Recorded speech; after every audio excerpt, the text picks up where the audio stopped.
So third module for first day one. This is managing a technical depth. And what do you mean by technical depth? We are going to look for that. Okay. And in this module, we are going to identify the technical depth. What are the technical depth? How those technical depth arise into our code or the source control or in the DevOps flow. Okay. How we can reduce the technical depth by sharing a knowledge with our team. Okay, so that's what we are going to understand. And basically in this we have a lab which talks about the Azure wikis. So Azure wikis is going to help you in terms of sharing a knowledge into the Azure, and the everyone can come and look into the wiki, and basically they can identify what has changed into the code. So those things they will be able to identify, and they will be able to look into those and implement based on that. Okay, so identifying technical depth and organizing it. Okay, so if you think about wh- what is the code quality and how you can improve the code quality. Okay, so technical depth happens, okay, because of your you don't have proper guidelines, you don't have very short deadline you have, you don't know the coding standard, or the architect who has designed the application, they have not designed the application properly. So these are the problem which happens with the code, and because of that our technical depth start increasing. Okay, so if your application is having something called, you have if I say you need to develop a website or develop a module within a 2 days, so how you're going to write, you're going to write some jargon of code, and you are not going to follow the something called object oriented concept, and because of that it could cause the problem.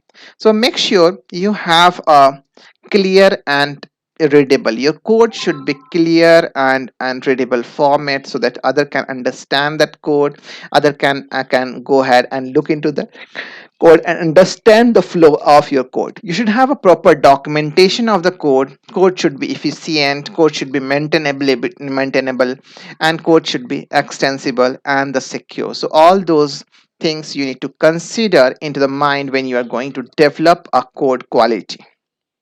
Okay, and these features you have to keep in mind to develop the application. Okay, if you're talking about the complexity matrix, or the code quality and the code standards, you have to define some of the standard for your application or application code. Okay, so if you're looking at the something called a default standards which is already defined into the application, defined in the application, it's always given for them all those languages, and you need to define some standards. What are the line of code you are looking for? So you just say that if you want to write a function, or if you want to write some methods, that should not be more than 20 line of code or 50 line of code. Also you have to look at the something called vocabulary. Means program vocabulary means it's talking about the some variables which you are going to define into the code. Okay, you need to calculate the program length, how long program should be, what is the volume of the code, okay, what is the difficulty you are going to follow into your code, and what is the effort you are going to put into the development of your application, or 50 line of code if you are developing, how much time it is going to take.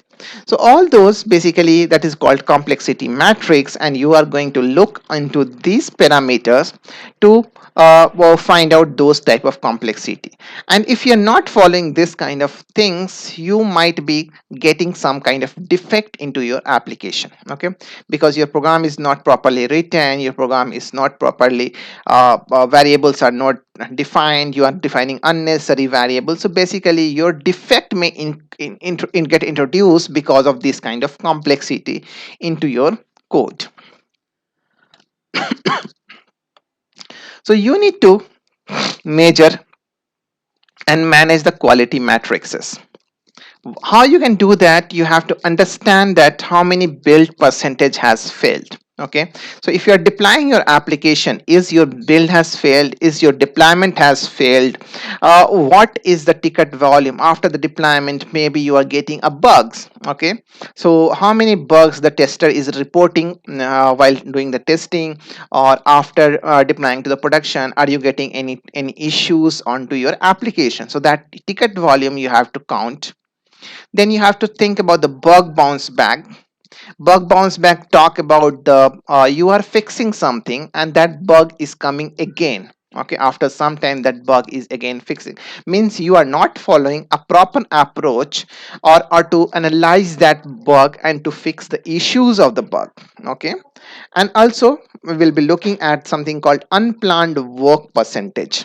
So these are the few things which you have to just go and measure and manage your quality matrices. So these are the few things which you need to consider in order to measure your quality. So how you can measure the quality? You are looking at the build percentage, you are going to look at the deployment percentage, how much it has failed for build, deployment, how much ticket you are getting it. Okay, how many bugs, bug bounce back we got it, and how many times the unplanned work which has been increased because of the code. So then you have to look into the code and you have to understand that is it due to the what reason? Is it because of the technical depth, because of the some failure into the code or in the process? Now, if you're going to talk about the technical depth, so technical depth, if you are having into your code and you're not fixing those kind of technical depth, then it could cause you the future penalty for your project or for your client, or maybe your company. So we need to look for those. Okay, and maybe but the some issue that is happening again and again and you're not trying to fix, that is again causing you the penalty for you. So if you're not doing a code quality, or if you're not doing something called code review properly, that will cause you the technical dev. Just now we have seen when we have created a pull request, we have merged from the dev to master, and during that time you are able to see all those code and you see that approval buttons are there. So what your architect or your team lead or the expert of your code, he has to go and look at the code and he has to approve the code based on those criteria. So that has to be happen together. Okay, so this is what there is something in my previous organization, and they were developing somewhere the codes they were used to develop from the 2 3 years, and when they think of that we have to implement this kind of tool, so to investigate or find out the technical depth. Okay, so we have the multiple tools available in the market which we can go ahead and analyze your technical depth. Okay, so when you implement a technical that kind of tool, the tool has found around 500 smells or 200 plus bugs. So those kind of issues that tool will raise, and people will say that no, it's not possible because we are following a proper coding standard, proper code review which is there in the place. But still the tool is throwing the error and tool is not the wrong, because somewhere the loop false or the code bug is available. So always we say that whenever you do a code quality or code review, make sure your developer who has done a development and who is doing the code review or your architect has to sit together. Okay, and then he has to review the code and then only it has to be approved. Okay, it doesn't means like you directly see the code and blindly approve the code. Okay, you need to review the code and you have to suggest the developer that this is the issue you have into the code and which need to be fixed by this way. Okay, maybe the developer is fresher, or they don't have a knowledge of the coding object oriented concept and other thing, that you have to tell them and try to ask them how to fix those issues. And if you found those kind of issue, that is actually required to more effort to fix later on. Okay, so if you see in this slide, okay, how the technical depth happens, what is the source of technical depth and what is the impact of that. Okay, so as I told you, you don't have a something called lack of coding style. Okay, so the developer who is doing a development, he doesn't know much about how to do a development and what is the standard which you have to talk. Okay, but we don't have something called we have a poor design of your application, or unit testing is not in place. Ignoring the object oriented concept while developing a code, you are not writing a proper classes and all. You are using a monolithic classes and libraries, so you should avoid those kind of heavier library into your code. Okay, we should think about the architecture best architecture approach. If you have written something called poorly architecting, or the approach which has been taken, that will also cause you the technical depth. You are doing a over engineering of the code, so means lot of code you are putting into the application. You are not writing a proper comment and documentation. If you're not writing that proper documentation and comments, what happens, the next developer will come, he will do the own kind of development. He'll not be able to understand that this is already done and what need to be done again. Okay, so insufficient comment and documentation is will be the again the issue for you. Okay, not writing a self documenting code. Okay, self documentation is missing. Okay, taking shortcut to meet deadlines. So this is the one of the challenge which we face in the IT industry.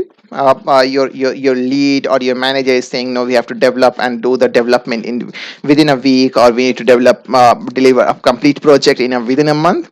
So sometimes the developers will go with the shortcuts and try to write copy the code from the Google and try to write whatever he wanted to do. He will not follow the proper guidelines of the object oriented concept, or proper technology which he are going to use. Okay, and leaving a dead code in a place. What do you mean by dead code? Okay, so dead code means some code which is not getting used. Let's suppose that before 2 months I have written a code, okay, for a plus b. Okay, now a plus b is not getting utilized in my method, so I have written a code for a plus b. Now we are not using this a plus b, now we are using a plus b plus c. Okay, so I have added a version 1.1 and this is version 1.2. Okay, now this method which I have written, it has been replaced by the new method. Okay, but still this method is exist and which is not referred by the any other application or any other class. Okay, so this is the dead code. Okay, which is not referred, which is there in the application, and that need to be removed, otherwise this will cause me the technical depth for me. Okay, so you have to take a consideration of these points. Okay, so you have to do a proper documentation, you have to remove a dead code, you should not take a shortcuts to meet deadlines. You should think about the object oriented concept, you should write a unit test properly, you have to avoid something called over engineering, you should have a proper architecting approach and for your application in order to develop the application. So these are the few things which impacts your technical depth. So these are is again the examination questions.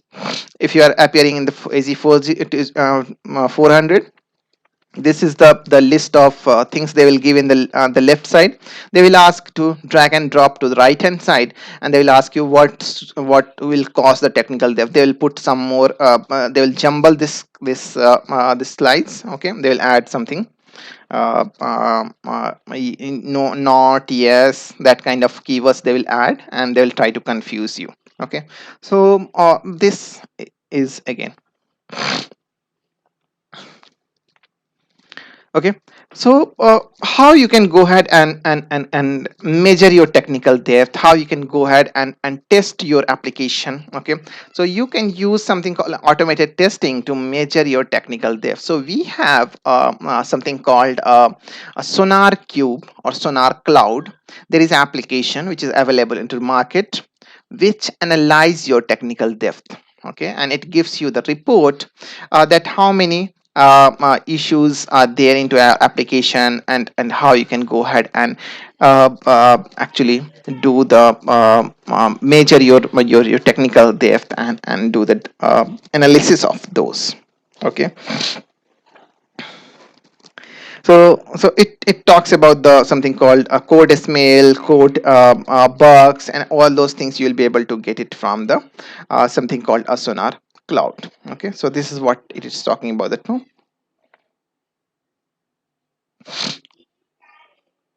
So this is just a discussion if you are using any code quality tool in your application. Okay, and if you look at this screen, it is a screenshot from the same Sonar Cloud. Okay, so Sonar Cloud, it is giving you, if you try to scan your application using the Sonar Cloud, it is saying how many bugs is available, how many vulnerabilities are available, how many smells are available into your system, and it is giving the list of the issues which is available into the application. Okay, so add a protected constructor or a static keyword in the class declaration. This is again something called a code smell. Okay, so you have a code smell list.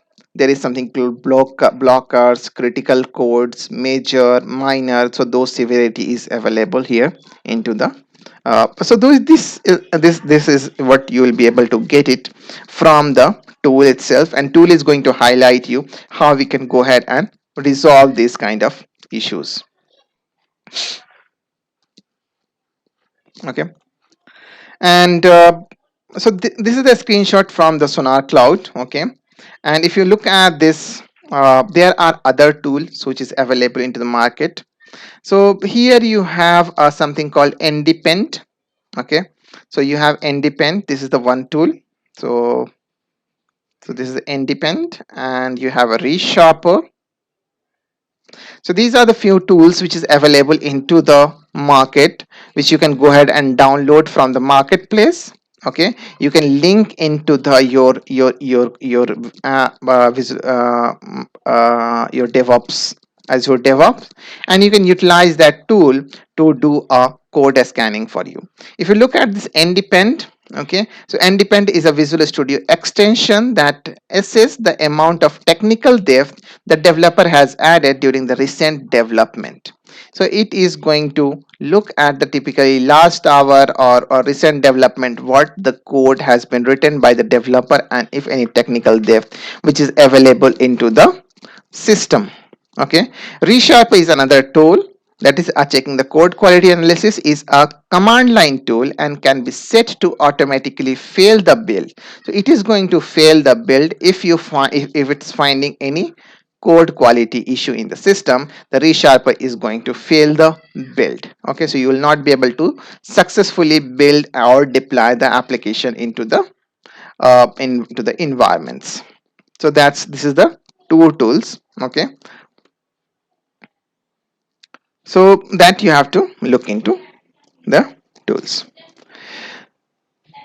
So when you are planning for the code review, okay, so this is what I told you before as well. So when you are raising a pull request, when you are creating a pull request, because it is goes to the your architect or the senior person who can review the code. Basically everyone is looking for the good quality, and code review is important. Okay, knowledge sharing is important. When you are doing the development, you make sure that your team member know that what changes you are going to do.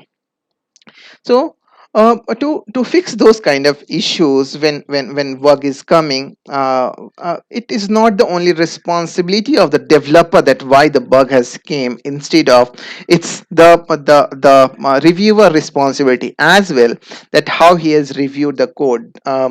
So that's what we recommend during the DevOps session, that make sure when you are doing a code review, the code review has to happen in a meeting room along with your developer and architect should be available, and you try to understand during that time that why the code has been written like that and how to improve the code during that. Okay, so that you are going to do and improve the code quality. Okay, and that's how you have to do a code review here. Now if you're looking at the knowledge sharing, so how we can do the knowledge sharing? So we talk about the tools. Okay, there are few tools which is available into the you can say the 13 and last lab, lab number 9, 18 or 19. You have some of the lab which analyzes the which the tools are available, which is going to analyze your code quality, okay, and it is going to give the report. We'll go through that tool when we'll go on that particular lab. Now we are going to talk about something on knowledge sharing with the team. Okay, so knowledge sharing, how you can go ahead and share your knowledge. Okay, so you have to do time to time, you have to do a meeting with your team. You have to tell your team that what changes has been done, what has the changes has been done in particular release. So you should have the release note properly written. You should have a documentation need to be written. Your code has to have a proper documentation. You should have a proper handover to the different teams. So those things you have to organize and you have to develop within the team, so that you'll have a good understanding and knowledge sharing between the teams. Okay. uh, Azure DevOps gives you a feature called Azure DevOps Project Wikis. You can go ahead and write a wiki document, so that you have a project documentation or the wiki document, you can say, which will be having a completely, you can say, documentation for your application. It can be generated from your project, like what all the things you are using, all the diagrams you can put together into the wikis, and that you will be able to utilize that in order to have a documentation kind of thing in the application. Okay. And if you know that Jira is something called board, and there is something called Confluence is competitor of your Azure DevOps wiki. So there is a tool called Confluence, and that is a competitor of your Azure DevOps wikis. Okay, so that is something called, you can say, documentation repository which you have available. Okay, so it is actually wiki contents. You can go ahead and write those wiki contents. You can publish those wiki content into your repository. Okay, those things you will be able to do. Also, you have something called GitHub code space. So you can modernize your application with GitHub code space. So you can avoid issues from the old hardware. You can go ahead and develop something called GitHub code space. So this is also an environment where you can write a highly portable environment to maintain your code base, or you can say the documentation for your application. Those things you will be able to do using a GitHub code space as well. Okay, in this lab, basically, we are going to understand about how we can develop Azure project wikis, how we can develop a documentation for your organization.